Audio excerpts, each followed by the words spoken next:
നമ്മൾ എടുത്തിരിക്കുന്നത് ഒന്ന് ഇത് മണ്ണ് റെഡ് റെഡ് സോയിൽ. ഇത് വെട്ടുകല്ല് ഉണ്ടാക്കാൻ പറ്റിയ മണ്ണാണ്. ആ മണ്ണാണ് അപ്പോൾ നമുക്ക് കിട്ടിയത്.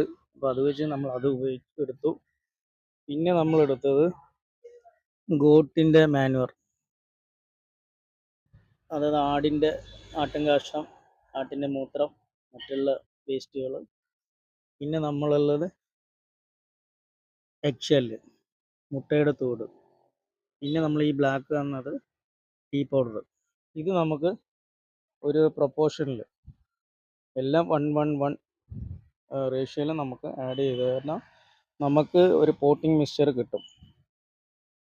ഇത് ഈ ഇതിൻ്റെയൊക്കെ എന്തോ ഉപയോഗം എന്ന് പറഞ്ഞാൽ എക്സെല്ല് വന്നിട്ട് നമുക്ക് എന്തിനു പറ്റും? എക്സെല്ല് ഫോസ്ഫറസ് കണ്ടൻറ്റ് കൂടുതലാണ് എഗ്ഗിൽ.